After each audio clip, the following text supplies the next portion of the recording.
நம்ம சேனலை மறக்காமல் சப்ஸ்கிரைப் பண்ணிவிட்டு நோட்டிஃபிகேஷனில் ஆல் கிளிக் பண்ணிட்டீங்கன்னா நான் வீடியோ போடுறப்போ உங்களுக்கு ஒரு நோட்டிஃபிகேஷன் வந்துடும். ஏங்க உட்காந்து அழுதுட்டு இருக்கீங்க? என்னாச்சு? என்னத்தை போய் சொல்கிறது? பிள்ளைங்க கேட்டுச்சேன்னு ஒரு பானிபூரி வாங்கிட்டு வந்தேன். அது இவ்வளோ பெரிய பிரச்சனையாக ஆகிப்போச்சு. அழுவுறத நிப்பாட்டுங்கக்கா, எதாக இருந்தாலும் பேசி தீர்த்துக்கலாம், விடுங்க. என்ன எல்லாம் எப்போ வந்தீங்க? ஆமாம், எப்பயும் நம்ம மரத்துக்கடியில் தானே உட்காந்து பேசிகிட்டு இருப்போம். இன்றைக்கி என்ன லட்சுமி அக்கா வீட்டில் உட்காந்து பேசிகிட்டு இருக்கீங்க? என்னாச்சு லட்சுமி அக்கா, ஏன் அழுதுட்டு இருக்கீங்க? நான் பின்னாடி இருந்து பார்த்துட்டு பேசிகிட்டு இருக்கீங்கன்னு நினச்சேன், அழுதுட்டு இருந்துருப்பீங்க போல இருக்கு. நான் வந்தப்போ ரொம்ப அழுதுட்டு இருந்தாங்க. இப்போ தான் நான் அழுவாதீங்கன்னு சொல்லி இப்போ தான் அழுவாச்சி நிறுத்தியிருக்காங்க. நானும் என்னன்னு தான் கேட்டுட்ருக்கேன். ஏதோ பானிபூரி வாங்கிட்டு வந்தேன், சண்டையாயிடுச்சு அப்படின்னு சொல்லிட்டு இருந்தாங்க. பானிபூரி சண்டையா? 2 சேர்த்தி தான் வாங்கிட்டு வரதேங்க்கா, அதுக்கே உட்காந்து அழுதுட்ருக்கீங்க? கொஞ்சோண்டு வாங்கிட்டு வந்ததுக்கே தான் இவ்வளோ பெரிய சண்டை. இன்னும் நிறையா வாங்கிட்டு வந்துருந்தேன்னா அவ்வளோதான். ஒன்றும் இல்லை, பிள்ளைங்க கேட்டுச்சேன்னு பானிபூரி வாங்கிட்டு வந்துட்டேன். அதுக்கு உங்கள் இஷ்டத்துக்கு செலவு பண்ணுறீங்க, நிறையா செலவு பண்ணுறீங்க அப்படின்னு சொல்லிட்டு சத்தம் போட்டு போயிட்டாரு. அப்படி என்னத்தை நான் செலவு பண்ணிட்டேன்னு தெரில. ஒரு வாரமாக பிள்ளைங்க கேட்டுட்டு இப்போ தான் வாங்கி கொடுத்தேன். அதுக்கு போய் சத்தம் போட்டு போகிறாரு. சரி விடுங்க, என்ன பண்ணுறது, புதுசாக நடக்குது, உங்களுக்கு பழகினதானே, அப்புறம் என்ன புதுசாக நீங்கள் உட்காந்து அழுதுட்ருக்கீங்க? இல்லை, அவர் தான் கொஞ்சம் புரிஞ்சு நடந்துக்கணும் இல்லை? இவர் கஷ்டப்படுறாருன்னு சொல்லிட்டு தான் நான் வேலைக்கு போகிறேன். வேலைக்கு போய் வர காசையும் இவருக்கானதை தான் நான் செய்கிறேன். எனக்குன்னு நான் எதாவது செஞ்சுக்கிட்டேன்னா பிள்ளைங்களுக்கு அவருக்கு வீட்டுக்குன்னு தானே செய்கிறேன். அதையும் புரிஞ்சிக்க மாட்டேங்கிறாங்க. ஒரு வாஷிங் மிஷின் வாங்கி தர சொல்லி எத்தனை வருஷம் ஆகுது. அதை வாங்கி தரதுக்கு இவருக்கு கஷ்டமாக இருக்குது. கேட்டால் மற்றவங்க வீட்டிலலாம் என்ன வாஷிங் மிஷின் வச்சு தான் துவைக்கிறாங்களா? கையில் தானே துவைக்கிறாங்க, ஏன் உன்னால் துவைக்க முடியாதான்னு கேட்குறாங்க. நான் மற்றவங்க வீட்டில் இப்படி இருக்குது, நம்ம வீட்டுக்கு இது வாங்கணும் அது வாங்கணும்னு சொன்னால் மற்றவங்க வீட்டை பற்றி பேசாதேன்னு சொல்கிறது. இப்போ இவர் மட்டும் மற்றவங்க வீட்டில் இருக்கிறத பற்றி பேசலாம். அது எப்படி தான் அவங்களுக்கு ஒரு நியாயம் நமக்கு ஒரு நியாயம்னு எனக்கு புரியவே இல்லை. மற்றவங்க வீட்டில் துவைக்கிறாங்கன்னா அவங்க வேலைக்கு போல் வீட்டில் இருக்காங்க. அவங்களுக்கு கொஞ்சம் நேரம் ரெஸ்ட் எடுத்துகிட்டு கொஞ்சம் நேரம் கழித்து கூட செய்வாங்க. நானே வேலைக்கு போகிறேன், வீட்டுக்கு வந்து பிள்ளைங்களை பார்த்துக்கணும், வீடை பார்த்துக்கணும், சமைக்கணும், இவ்வளோ வேலையை செஞ்சுட்டு இந்த துணியெல்லாம் கையிலையும் நான் துவைக்கணும். இவ்வளோ நாள் நான் கையில் தான் துவைச்சிட்டு இருந்தேன், நான் எதுவும் கேட்கவே இல்லை. இப்போ என்னால் முடியாத சூழ்நிலைக்கு தான் நான் கேட்குறேன்.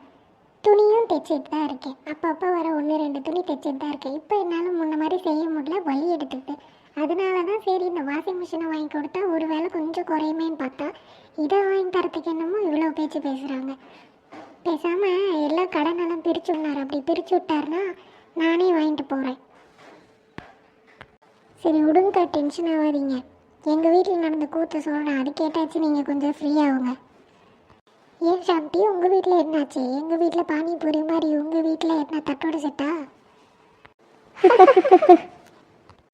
நீங்கள் வேறங்க, எங்கள் வீட்டில் பெரிய மருமகன் ஒருத்தவங்க இருக்காங்கல்ல, அவங்க வீட்டுக்காரரு கடை வச்சு வியாபாரம் பார்த்துட்ருக்காருல்ல, மதியம் 1 மணி நேரம் வந்து இவங்க தான் பார்த்துப்பாங்க. இவ ஒருத்தி சுற்றிக்கிட்டு தான் சொல்லுவாள், இவங்க வீட்டு பெரிய மருமகளாம் அவங்க வீட்டுக்காரன் கொழுந்தனாருன்னு சொல்ல வேண்டியதானே கிறுக்கி. சரி விடு சின்ன பொண்ணு, அவளுக்கு எப்படி வருதோ அப்படி சொல்கிற மாதிரி அவள் சொல்கிறது கேட்போம். அதான் பாருங்கள், நான் சொல்கிறது தான் யாருன்னு உனக்கு தெரியுதுல்ல, அப்புறம் என்ன கொழுந்தனார்னு சொல்லு கொழுந்தியான்னு சொல்லுன்னுட்டு. அப்புறம் நான் என்ன பேச வந்தேனே மறந்து போயிடுவேன், குறுக்க பேசிக்கிட்டு. ஆமாம், நான் எங்கே விட்டேன்? சரி, நான் ஏதோ சொல்கிறேன், அப்படியே கேட்டுக்கோ. மதியம் வந்து அவங்க வீட்டுக்கார் வந்து ஐயோ இப்போ பாரு, நீ குறுக்க பேசினனால என்ன பேச வந்தேன்னு மறந்து ரொம்ப ரோல் ஆகுது. ஆமாம், பைத்தியக்காரியில் அப்படி தான் மறந்து போயிடுவாள். கம்மன் சின்ன பொண்ணு, எனக்கு மறந்து போகுது. ஒன்றும் இல்லைங்க்கா, அவங்க வந்து கடையில் கொஞ்சம் நேரம் பார்த்துப்பாங்கல்ல, அந்த கொஞ்ச நேரத்தில் நான் என்ன சொன்னேன், நீ எப்படியும் காசு எடுத்து வைக்கிறீங்க, அந்த காசை எடுத்து வச்சு இதையும் வாங்கி சாப்பிட்றதுக்கு நகை வாங்கி வச்சுக்கலாம்ல, ஏதாவது ஒரு பொருள் வாங்கி வச்சுக்கலாம்லன்னு சொன்னேன். அதுக்கு என்ன பண்ணி வச்சாங்கன்னு தெரில. எங்கள் மாமியார் வந்து என்கிட்ட கேட்டாங்க, நீ தான் அவளை காசு எடுத்து வைக்க சொல்லிவிட்டு அதில் ஏதாவது நகையெல்லாம் வாங்கி வைக்க சொன்னியா? இவன் என்ன பண்ணி தொலைச்சான்னு தெரியல, இன்றைக்கி அவன் வந்தாதான் தெரியும் என்ன கூத்துன்னு அப்படின்னு சொல்லிட்டு போனாங்க. அப்போ இன்றைக்கி சாயந்தரம் உங்கள் வீட்டில் ஒரு விசேஷம்னு சொல்லு. என்னமோ என் தலை உருடாமல் இருந்தால் சரி, நான்லாம் காசு எடுத்து வைக்க சொல்லப்பா, நீங்கள் எடுத்து வைக்கிறத பிரயோஜனமாக பயன்படுத்துங்கன்னு தான் சொன்னேன். அது என்ன பண்ணி வச்சுருக்கோ தெரியலையே, சாயந்தரம் தான் தெரியும். நீங்களும் கூத்துன்னு பார்ப்போம். ஆமாம், நாற்று வரேன்னு சொன்னாலே அது என்னாச்சு? நாற்று வந்தாச்சா? ஆ வந்தாச்சு வந்தாச்சு, வந்து எல்லாம் சாப்பிட்டாச்சு. சாப்பிட்டுட்டு ஆளுக்கு ஒரு மூலையில் உருண்டுட்டு இருக்காங்க. என்ன எந்த தொல்லையும் பண்ணாமல் இருந்தால் சரி. பார்க்கலாம். கண்ணே, நாளைக்கு கோயிலுக்கு போகணும். புடவை எதாவது இருந்தால் கட்டிக்கோ, இல்லை தாவணி எதாவது இருந்தால் கூட போட்டுக்கோ. பேண்ட்ஸுக்கா சுடிதார் இதெல்லாம் எதுவும் போட்டு வராத. புடவை தான் கட்டிட்டு வரணும், சரியா கண்ணே? இந்த கிழவி நம்மளை கொஞ்ச நேரம் நிம்மதியாக இருக்க விட மாட்டா போல இருக்கு. சரிங்க அத்தை. கண்ணு, பாத்திரம்லாம் வெளியே எடுத்து போட்டிருக்கேன், அதை அப்படியே விளக்கிடு. அப்படியே அவன் வெளியில் இருந்தால் அவனை வர சொல்லு. வர சொல்கிறேன் அத்தை. இந்த குளிரில் காலங்கத்தால் பாத்திரம் விளக்குனா ஐயோ ஜில்லுன்னு இருக்குமே. எப்படி இந்த கிழவி தானே விளக்கும், இன்றைக்கி என்ன நம்மளை விளக்க சொல்லுது? என்னம்மா கூப்பிட்டியா? ஆமாங்கண்ணே, நாளைக்கு கோயிலுக்கு போகணும். சரி, நீ வேறு ஊருக்கு கிளம்பணுன்னா எப்போ கிளம்புற என்ன ஏதுன்னு எதுவுமே சொல்லவே இல்லை. அதான் என்னன்னு கேட்கறதுக்கு கூப்பிட்டேன். ஆமாம்மா, ஊருக்கு கிளம்பணும்.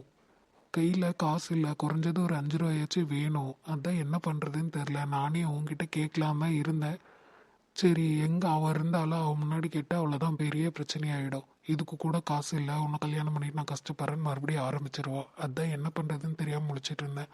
நல்ல வேளை நீயே கூப்பிட்ட. அவள் இல்லாத சமயம் நானே உன்கிட்ட பேசி ஏதாவது ரெடி பண்ணலான் இருந்தேன். ஏன் கண்ணு இப்படி பண்ணுற? இதெல்லாம் முன்னாடியே சொல்ல மாட்டியா? சரி விடு, என் கையில் ஒரு 2 ரூபா இருக்குது, நான் இப்போ கொடுக்குறேன். அப்புறம் சாயந்தரமாக ஒரு 1000 ரூபா வரும், அதையும் நான் தரேன், வச்சிரு. உங்கள் அக்காட்ட ஒரு 2 ரூபா கொடுத்து விட சொல்கிறேன், நீ போய் வாங்கிக்கோ. அதை வச்சு ஊருக்கு போயிட்டு வா, சரியா? சரிம்மா, ஆனால் இது அவளுக்கு தெரிய வேண்டாம். நான் ஏன்பா இதெல்லாம் அவன் பொண்டாட்டிகிட்ட சொல்ல போகிறேன்? நீங்கள் பார்த்து பத்திரமா ஊருக்கு போயிட்டு வாங்க, நல்லபடியாக இருங்க, அவ்வளோதான். ஆனால் நாளைக்கு காலையில் நம்ம கோயிலுக்கு போகணும். அதுக்கும் என்னென்னு பார்த்துக்கோங்க. கோயில் ஜாமான்லாம் வாங்கிக்கோங்க. ஊருக்கு கிளம்புறதுக்கும் எல்லாம் எடுத்து வச்சுக்கோங்க. நீங்கள் கிளம்புறதுக்கு முன்னாடி என்கிட்ட சொல்லுங்கள் எப்போ கிளம்புறீங்க என்னென்னு.